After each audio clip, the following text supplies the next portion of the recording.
वसई विरार महापालिकेमध्ये भाजपने सत्ता स्थापन करावी अशी भूमिका राज्याचे मुख्यमंत्री प्रदेशाध्यक्ष रवींद्र चव्हाण यांची असताना किंबहुना भाजपची वसई विरारमध्ये सत्ता स्थापन करण्याची राजकीय क्षमता असताना सुद्धा भाजप सत्तेपासून दूर राहिली। हितेंद्र ठाकूरांना भाजपच्या नेत्यांनी सत्ता दिली असं खरं राजकीय चित्र आहे। वसई विरार महापालिकेच्या निवडणूक निकालाच्या संदर्भात आपण राजकीय विश्लेषण करतोय। मी नवनाथ गुरव आणि आपण पाहताय समर्थन लाईव्ह। राज्याचे मुख्यमंत्री देवेंद्र फडणवीस, प्रदेशाध्यक्ष रवींद्र चव्हाण आणि भारतीय जनता पार्टी यांची फसवणूक वसई विरारमधील भाजपच्याच नेत्यांनी केली आणि वसई विरार महापालिकेची सत्ता हितेंद्र ठाकूर यांच्या हातात दिली। हे विदारक सत्य आहे। भाजपचे प्रदेशाध्यक्ष रवींद्र चव्हाण, मुख्यमंत्री देवेंद्र फडणवीस आणि भाजप या पक्षाची सुद्धा वसई विरार महापालिकेत भाजपची सत्ता असायला हवी अशी भूमिका होती आणि तसा त्यांचा प्रयत्न होता।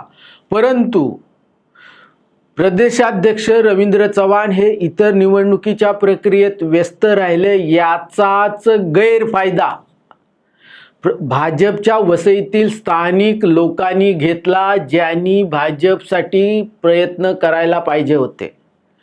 ज्यांना भाजपने काही दिलं ना, त्यांनी भाजपच्या विरोधात काम केलेलं आहे। हे विदारक सत्य आहे। भाजपला हितेंद्र ठाकूरांनी हरवलेलं नाही। हितेंद्र ठाकूरांनी फार तर महाविकास आघाडीची मोडतोड केली आणि पडद्यामागून भाजपच्या पटलावर असलेल्या घटकांना मॅनेज केलं। मग त्या घटकाने भाजपचा कार्यक्रम केला आणि भाजप पराभूत झाली। आता मुख्यमंत्री देवेंद्र फडणवीस यांनी यातलं सत्य शोधायचं आहे। प्रदेशाध्यक्ष रवींद्र चव्हाण यांना सर्व सत्य कळालेलं आहे। मुख्यमंत्र्यांना कळायला थोडासा वेळ लागेल। मुद्दा असा, भाजप का हरली?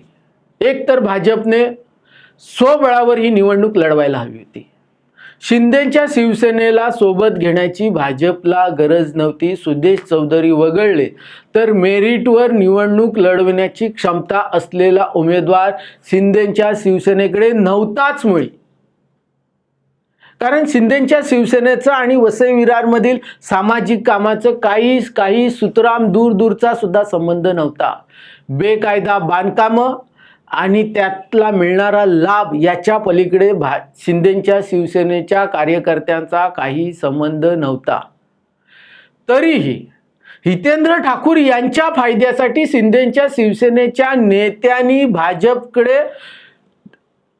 क्षमतेपेक्षा अधिक जागांची मागणी केली, भाजपला अडवलं आणि ज्या काय जागा मिळवल्या त्यातली एक पण जागा शिंदेच्या शिवसेनेला जिंकता आली नाही।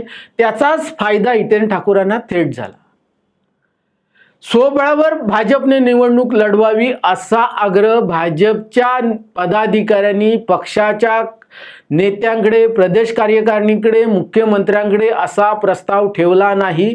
किंबहुना भाजपने स्वबळावर लढलं पाहिजे, भाजप अशा पद्धतीने स्वबळावर निवडणूक जिंकू शकते, भाजप सत्तेपर्यंत जाऊ शकते असा प्रस्ताव भाजप समोर सादर करण्याची प्रगल्भता भाजपच्या एकाही पदाधिकाऱ्यांकडे नाही। त्यामध्ये जिल्हा अध्यक्षांचा सुद्धा समावेश आहे।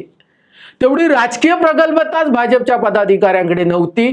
त्यामुळे भाजपने स्वबळावर निवडणूक लढवावी असा प्रस्ताव भाजपच्या कार्यकारिणीकडे मांडला गेला नाही। इथेच हितेंद्र ठाकूर 25% निवडणूक जिंकलेले होते। नंतर जागा वाटपामध्ये ज्यांनी गोंधळ घातला, म्हणजे पक्षाला अडवलं, खासदारांना अडवलं, पक्षावर दबाव आणला, हाच उमेदवार, मीच देतो उमेदवार, माझी प्रतिष्ठा आहे, अशा म्हणजे अटीतटीच्या परिस्थितीत उमेदवार मागून घेणाऱ्यांनी उमेदवार निवडीचा निर्णय झाल्यानंतर त्या उमेदवारांना निवडून आणण्यासाठी काय भूमिका घेतली याच्यावर भाजपच्या नेत्यांनी संशोधन करणं गरजेचं आहे। वसई विधानसभेतल्या 35 जागांपैकी भाजप किती जागा जिंकली यावर भाजपने संशोधन करणं गरजेचं आहे। भाजपचा पराभव भाजपच्याच लोकांनी केलाय. आता तिसरा मुद्दा, जे लोक भाजपच्या सोबत होते, किंबहुना असं चित्र निर्माण केलं गेलं, आधी सुरुवातीला भाजपला वेठीस धरलं, भाजपकडनं काही जागा घेतल्या, नंतर भाजपचेच उमेदवार त्या ठिकाणी दिले, सर्व अडवाअडवीचं राजकारण केलं. त्यांनी भाजपला पराभवाच्या विंगेत उभं केलं. भाजपचा जो काय पराभव झालाय त्याचा खरा तपशील पाहिला तर भाजपच्या सोबत असलेला एक घटक हितेंद्र ठाकूरांना राजकीय सत्ता मिळवून देण्यासाठी प्रयत्नशील होता. पेलारच्या रेड कार्पेट हॉटेलमध्ये मुस्लिम लोकांना बोलून कुणी दम दिला, जर तुम्ही बहुजन विकास आघाडीला मदत केली नाही तर तुमचे धंदे चालू देणार नाही. हे पेलारच्या रेड कार्पेट हॉटेलमध्ये मुस्लिमांना कुणी सांगितलं, याचं संशोधन भाजपने करणं गरजेचं आहे. मग भाजपला कळेल की आम्ही हरलो नाही, आपल्याला आपल्या लोकांनी हरवलंय. हितेंद्र ठाकूरांकडे सत्ता देण्याची भाजपच्या सोबत असलेल्या घटकांची भूमिका राहिली, म्हणून भाजपचा वसई विरार महापालिकेत पराभव झालेला आहे. म्हणून भाजप वसई विरार महापालिकेच्या सत्तेपासून दूर आहे. भाजप स्वबळावर लढली असती आणि भाजपच्या निवडणूक लढविण्याच्या प्रक्रियेचं संचलन भाजपच्या पक्षाची प्रतिष्ठा उंचावण्याची भूमिका असलेल्या नेत्यांकडे राहिली असती तर भाजप जिंकली असती.